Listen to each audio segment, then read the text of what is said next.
beautiful dreamer. I'm so glad you're here. This is a space to rest, to dream, and to come home to yourself. I'm Susan Bruck, and I invite you to listen and receive.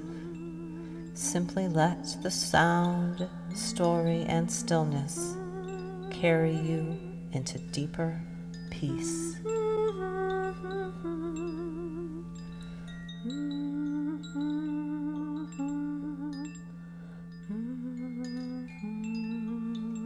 Hi, and welcome to the beautiful Dreamer Society podcast.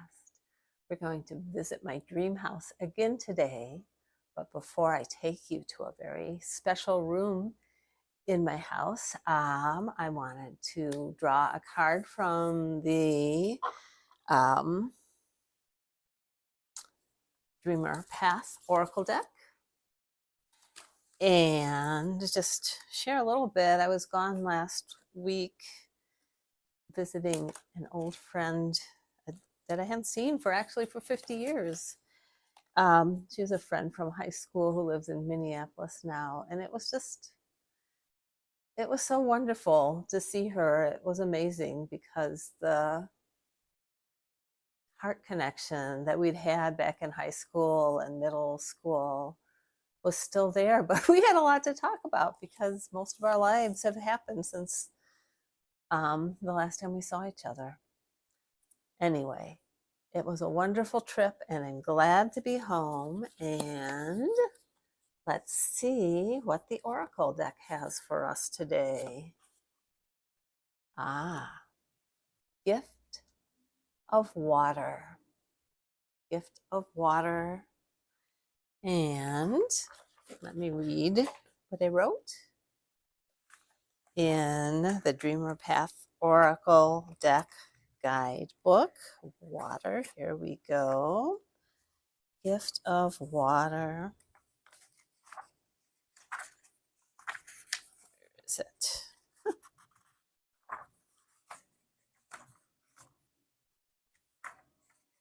Sorry, having a hard time finding the page here. There it is.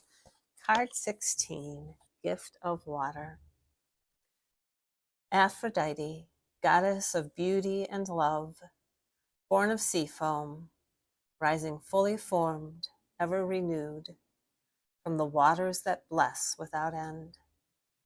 Bestow your gift of compassion. Help us draw from the sacred well that nourishes and sustains, renews and cleanses. Let us dance with wild abandon among the waves of your love. The message, compassion and renewal are water's gifts. Like Aphrodite rising from the sea, you too are reborn through water's love. And as usually happens, and as you will see shortly when I share our new room today, this card seems quite on point. Oh, and I wanted to show you also my, it's not sewn together yet, but my pouch that I've been making for my cards is almost done. And I'll share a picture of it in Substack too, in case you're listening. And this is going to be the lining. It's an old piece of play silk. I've saved them and used the parts that were still usable from some of the old silks that we used in our classroom for, everything. Costumes, making houses, all sorts of things. And speaking of making houses, welcome to the monster closet. I'm just going to read to you, so I'll be looking down for a minute or two. 2 weeks ago, we visited the muddle room. Every dream house needs one. Turns out there's another room I've been getting to know. It's called the monster closet. The sign on the door says, "Beware." So naturally, I knocked. I don't know how I found this strange house. I'd been walking along the path carrying the boxes of heaviness when a door popped up in front of me. Before I could figure out where the door came from, it opened, and an old woman with a bright smile practically dragged me through the door and took my boxes from me. Well, they weren't my boxes. I'd been trying to help when that guy gave me the boxes and disappeared, although I couldn't really see much over the boxes. I tried to keep going, to do the right thing. Wanted to just drop those boxes, but like Horton, I meant what I said and I said what I meant, because an elephant's faithful 100%. I'm not an elephant, but I try to keep my word. Anyhow, I left my boxes by the door and the old woman showed me to a soft, comfy chair. Once I sat down, I wondered if I'd ever be able to, or ever even want to, get up. She brought me tea that was gold-colored and smelled like honey. It tasted delicious. And she brought me some oatmeal raisin cookies, buttery, crispy around the edges and melty in the middle. Did she somehow know those were my favorites? It was a big room. She called it the muddle room and said, "In the muddle room, we keep our butts in the chairs." That's butts, she told me, spelled B-U-T-S. There were a few other people there, each doing their own thing, although two of them were laughing in the corner. And then I saw a door with no handle on it that had a sign, "Monster Closet, Beware." A lot of noise came out of it. It seemed a little scary, but I wondered what was really in there. There's no such thing as monsters, is there? I sat for a while, watching everyone, enjoying just sitting, although it's something I rarely do, and it felt kind of weird. But everything about this day had been weird so far. Finally, my curiosity got the better of me, and I walked over to the closet and pressed my ear to the door. I heard growls and shrieks, things falling over, and lots of laughter. I gathered my courage and knocked.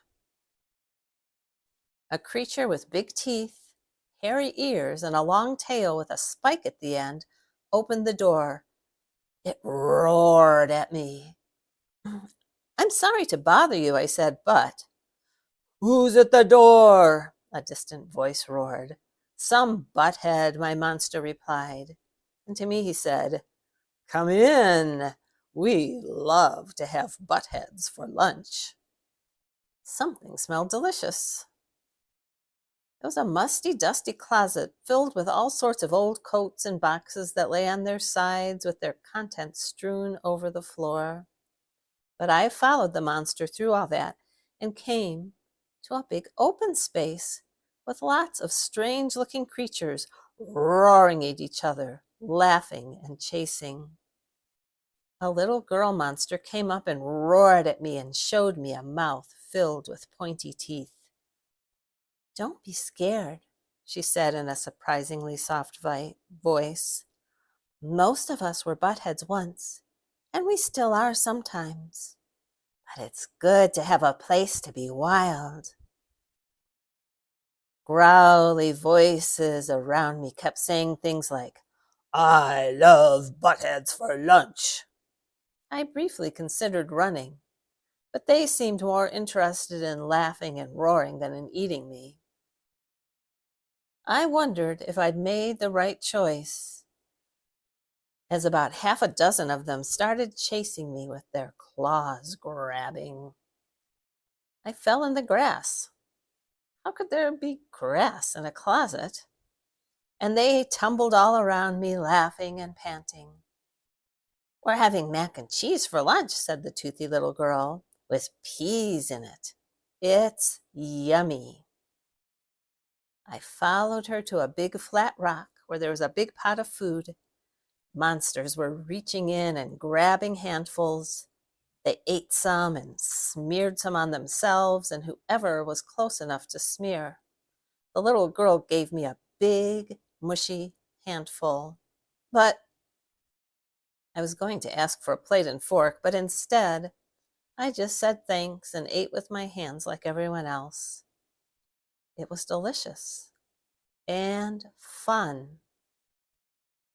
After, I went to rinse my hands in a little pond, still in the closet, and was startled by a hairy face with fangs and droopy ears staring back at me from the water.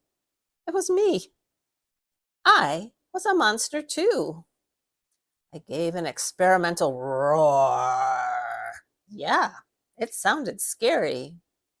I romped about with the other monsters for a while, and then I started thinking of that comfy chair. The little girl took my hand, and we walked back to the closet door and into the muddle room.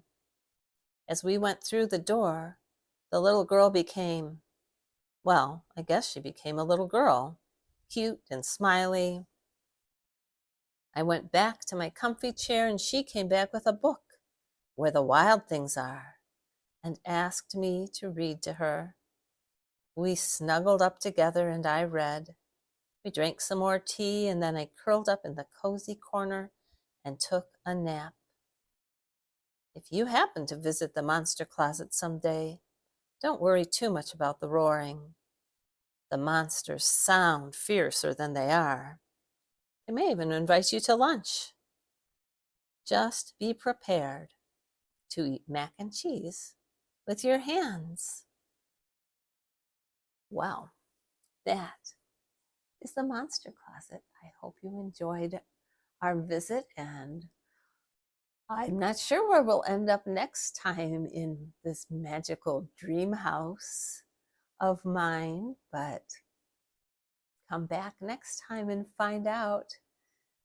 And if you have a monster closet in your house, let me know. Thanks for listening. I'll see you again soon, I hope. So long.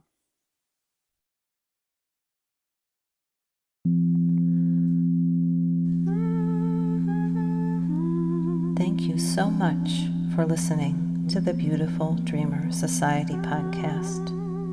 Until next time, this is Susan Bruck, and I wish you healing rest, sweet dreams, and deep peace.